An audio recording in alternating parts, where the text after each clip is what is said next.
Now you might be wondering what the problem is with big government.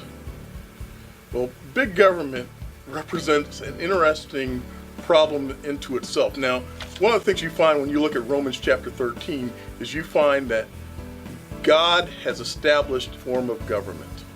And so government is good to the degree that it fulfills the purposes that God has given to it. And the purpose is twofold. Number one, to reward the good, and number two, to punish the wicked. The scripture says it is an agent of God to fulfill these purposes. And so to the degree that government does that, it's a good thing. To the degree that it doesn't, it's a bad thing. And when government becomes large, all too often, it moves away from those two purposes. And we see this as early as the book of Genesis in chapter 11. In fact, when you look at the ancient world, one of the things that you see is that law and ethics and politics and religion are all together as one completely integrated system. So that there's really no separation between your religion and your politics. In fact, in many societies, the king was also a priest or a representative of the gods in some way. And so one of the things that happens with big government all too often is that government becomes a thing of worship unto itself. And once again, in Genesis chapter 11, that's what you see. Nimrod tells people, hey, we need to stay here in spite of the fact that God says to spread out over the whole world. Nimrod wanted to establish his one world government there in Babylon, in Babel, and so that basically they would set up this false system of worship. And when you leave the book of Genesis, you see it again in the book of Daniel, because in the book of Daniel you find a number of empires. First you find the Babylonian Empire, then you find the Medo-Persian Empire, then you find the Greek Empire, and finally you have the Roman Empire. And in each of these empires, what you have is a political, religious system that is away from the true God.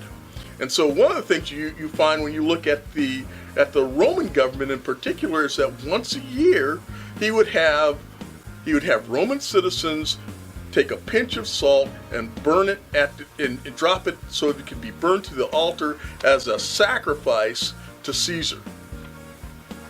Christians, however, could not do this, because Jesus Christ was their God and their King. And so basically what you find when you look throughout the whole of Scripture is that government, the whole idea of government, is often tied to a system of worship. And the bigger the government, the more inefficient it becomes. The bigger the government, the worse it is to its citizens. In fact, there's a field of study in public administration called public choice. And one of the things that they find is that government takes the form of a monopoly. And so government is inefficient. Government also results in a system in which bureaucrats are utility maximizing, self-interested, and rational.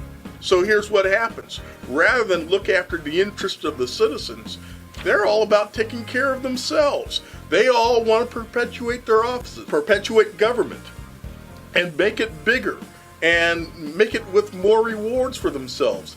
And all of the studies show that the bigger government gets, the more inefficient and the more corrupt it becomes. And all sorts of wickedness come with it. For example, socialism. Socialism is a political economic system that rewards vice and punishes virtue. The exact opposite of what government is supposed to do, because government is supposed to reward the good, it's supposed to punish the wicked.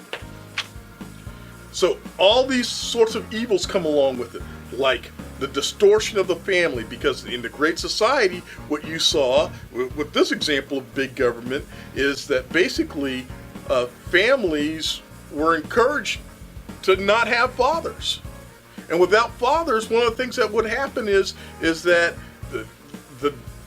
the young men in the family had a tendency to go into crime. The women, the girls in the family, had a tendency to get pregnant out of wedlock. And so one of the things that happens in the Great Society is you have generation after generation after generation that was locked into poverty and locked into an immoral system. In the end, what always happens with big government is that it leads people to rely upon government rather than to rely upon God. And it's for this reason that we need to be careful with government.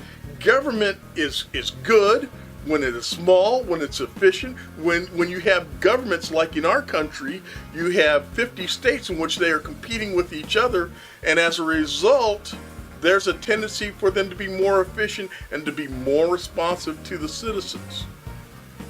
But when government gets so large and out of control that the people have no influence over it, wickedness and a false worship and religious system come along with it. So, once again, the purpose of government is to reward the good and to punish the wicked. But big government always results in rewarding the wicked and punishing the good.